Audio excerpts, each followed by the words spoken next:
Yeah. I'm not gonna lie, 다들 하지 뻔한 이야기. Her brain fried. My lady pop a Zenny, other lady popping Molly. Why she waiting on me? 여긴 나의 area, 여긴 my area. Keep on heading if you want. I drive it like you know. I don't wanna hear you. 지겹잖아 이제 넌 like I'm Bango, cutting my hair. I just keep going though. 소신껏 날 믿고 I fly non-stop. Kelly에서 뉴욕 구름 위로 hop on. Drive out and riding birds. Honeyberry counting gobs. I do what I wanna do. 그게 나의 무늬워. 너넨 꿈꾸지 말만 많지. Just do it. Like Nike, just do it. Get to know me. 안녕하세요, 서오토반입니다. 오늘은 볼보의 XC60 차주 인터뷰를 시작하겠습니다. 안녕하세요. 볼보 XC60 D4 차주 31살 박준서라고 합니다. 반갑습니다. 이 차량 소개 부탁드릴게요. 볼보의 XC60 D4 인스크립션 차량이고요. 제가 출고한 지 이제 3년차 되고 처음에 2017년도 10월 한 31일인가 그쯤 받았던 걸로 기억을 하고 있습니다. 그럼 지금 주행하신 지는 얼마나 되셨죠? 키로수가? 키로수는 지금 46,600. 원래 목표한 게 제가 한 1년에 한 15,000 타는 게 목표인데 네. 그거는 잘 유지될 것 같아요. 알겠습니다. 자, 그러면은 이 차량 바로 장점 이야기부터 시작해 보겠습니다.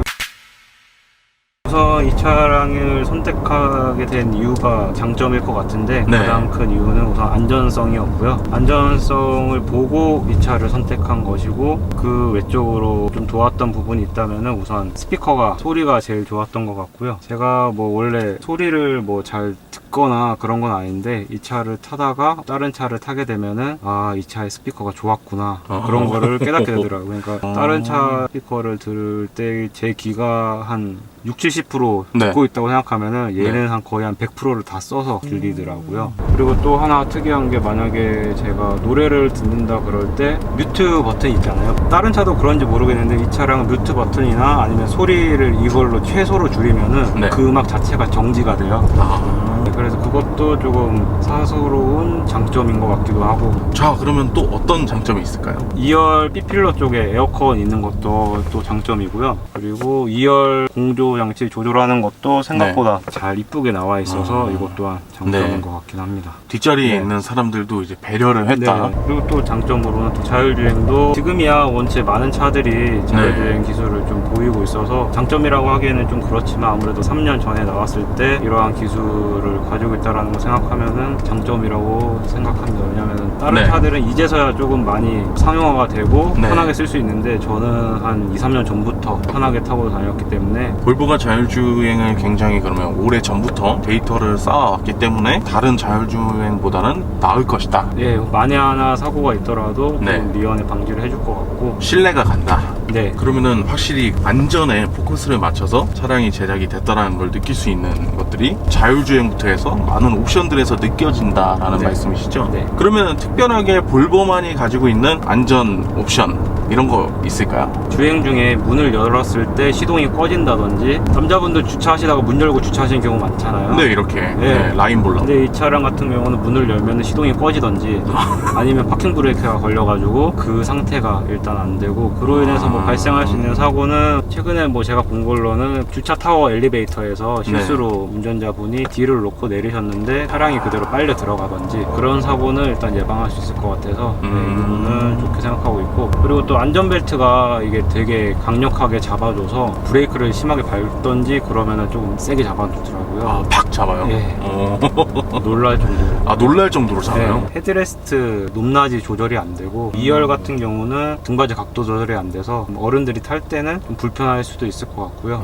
그게 왜 안전이랑 영향이 있는 건지 한번 설명 부탁드리겠습니다. 그러니까 후미에서 차량이 추돌을 했을 때 가장 먼저 사람들이 다치는 게 목이나 그런 부분이 다친다고 해요. 목을 헤드레스트로 확실히 잡아주기 때문에 그런 충격을 흡수를 하고 그로 인해서 발생할 수 있는 2차 사고를 좀 예방한다고 하더라고요. 그래서 조절이 안 된다? 네. 보시면 아시겠지만 되게 좀 튼튼하게 재질로 되어 있어요. 예, 진짜 견고한 것 같아요. 그리고 일반 헤드레스트는 쇠봉으로 되어 있는데 그것도 아니어서 제가 아기를 키우고 있는데 핸드폰이나 태블릿 PC 연결하는 그거 살 수가 없더라고요.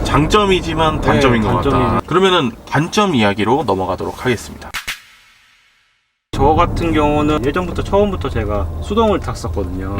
그래서 매뉴얼 운전을 거의 하거든요. 네. 평소에는. 근데 이 차량은 패들 시프트가 없어가지고 되게 힘들더라고요. 매뉴얼 운전을 하기. 편안한 드라이빙만 네. 가능한 차량. 정말 안전성만 맞췄구나 그런 생각을 하게 되었고, 네. 또 하나 단점으로 뽑자면은 깔끔해 보이는 이런 센터페시아 내비게이션이 조금 단점일 수도 있더라고요. 왜냐면은 너무 많은 정보가 여기에 들어가 있어서 비상등을 이쪽으로 빼놓고 그런 부분은 좋긴 한데, 네. 혹시나 아직까지 이 차를 3년 가까이 타면서 나간 적은 없는데 만약에 실수로 이게 깨진다든지 어떠한 연결이 잘 안 되면은 에어컨도 조절할 수가 없고요. 특히나 이쪽에 있는 전반적인 모든 것들을 제가 조절할 수가 없게 되더라고요. 기능이 이렇게나 네. 많은데 이거를 사용을 못하게 되면 와 그렇죠. 그냥 네. 이런 좀 스포츠 이런 것 좀 조향장치 끄는 것들은 어떻게 네. 보면 좀 밖에 나와 있는 게 맞지 그쵸. 않았나 네, 버튼식으로. 그런 생각도 들고, 그리고 CD 플레이어가 없는 거. 요 안에도 없나요 혹시? 예, 없어요.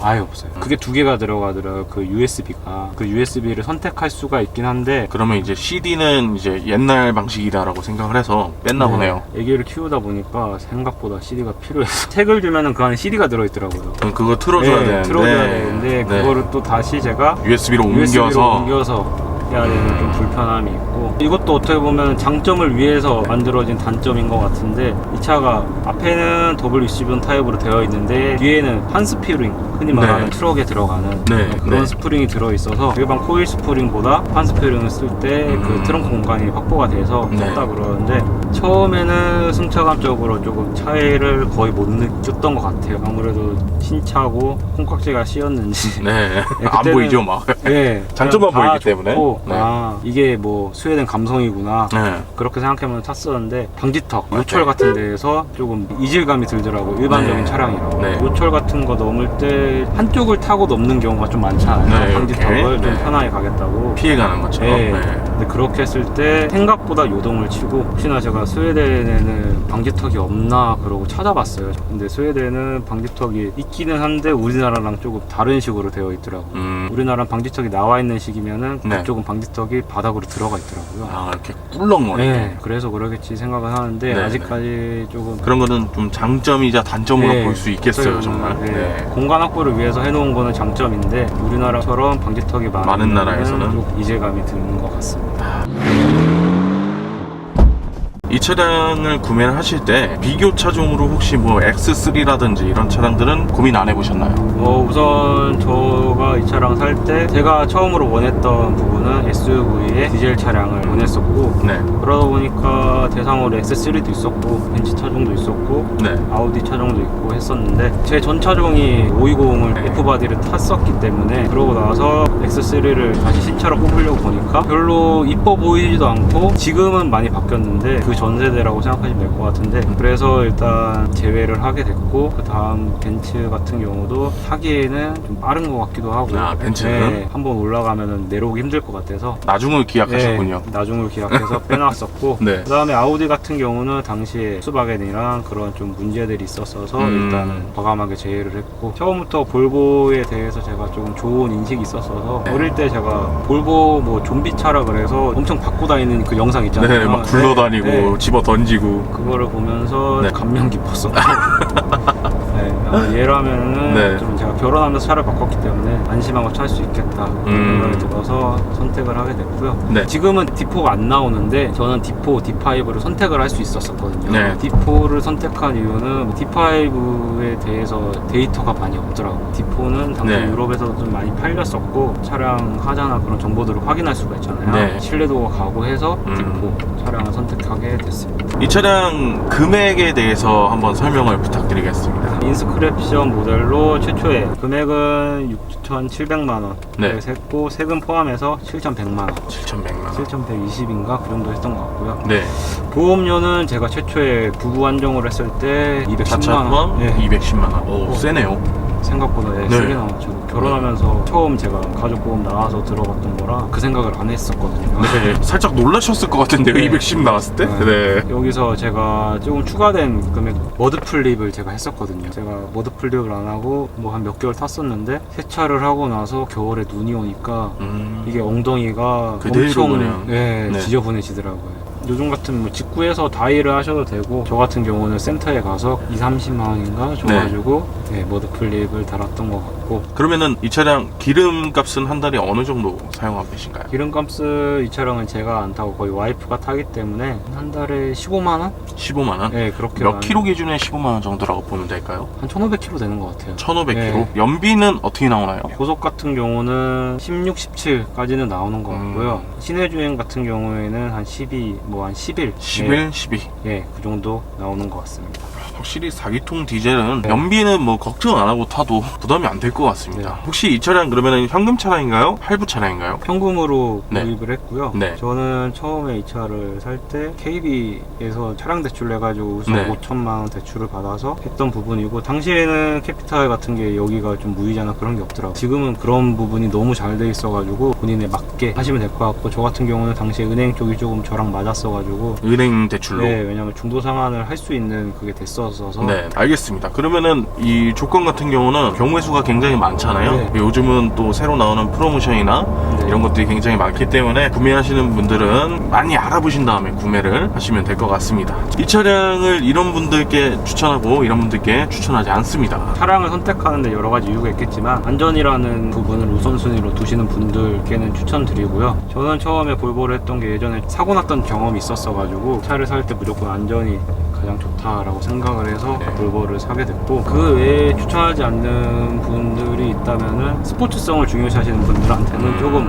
안 맞을 수가 있고요. 왜냐하면 네. 배기량을 중요시 하잖아요. 그렇죠. 근데 볼보라는 차 자체가 무조건 거의 2000cc를 나오기 때문에 2000cc에 대해서 거부감이 있으신 분들은 네. 거의 타시면 안 되고, 혹시나 XC60을 타시면서 4명보다는 5명이 타는 경우는 XC60보다는 90을 타시던지 다른 차를 사시는 게 맞는 것 같고요. 왜냐면은 헤드레스트가 있는 부분이 뒷좌석 2개밖에 없거든요. 가운데는 헤드레스트가 없기 때문에 그냥 이제 소가족 단위로 타고 다니기에는 부담이 없지만 5명 이상 뭐 대가족 되시는 분들은 조금 더 큰 차량으로. 자, 그러면 주위에 반응이 어떠셨나요? 이 차량을 제가 17년도에 샀었고, 처음 산다고 했을 때 볼보를 왜 사냐 그런 이야기 처음에 하셨고, 뭐 프로모션이 좋냐 이야기도 하셨고, 디스커버리를 사지 그랬냐, 차라리. 네, 그런 이야기도 많이 나왔었고. 근데 이게 시간이 지나면서 다행히 조금 인식들이 많이 좋아졌어 가지고, 볼보 산다 그러면 변명이라고 해야 될까요? 그런 게 이제는 필요 없어지는 것 같더라고요. 네. 안전 때문에 사 뭐 이런 네. 변명을 안 해도 네. 이제는. 제가 딜러 마냥 설명을 하고 다녔었거든요. 자, 그러면 이 차량 마무리 총평 부탁드리겠습니다. 우선 이 차량은 제가 안전 때문에 처음부터 보고 고려하고 산 차량이고, 안전만 보고 샀기 때문에 다른 부분들이 되게 더 좋아 보였던 것 같고요. 앞으로 혹시나 제가 좀 기회가 된다면은 다음에는 90을 사지 않을까 싶긴 합니다. 왜냐면 제가 네. 이 차를 타면서 처음에 세이프티가 너무 많이 개입이 돼가지고 제가 조금 반성했던 부분이 있었거든요. 네. 아, 내가 운전을 되게 험악하게 했구나. 험악하게 그동안 하고 다녔구나.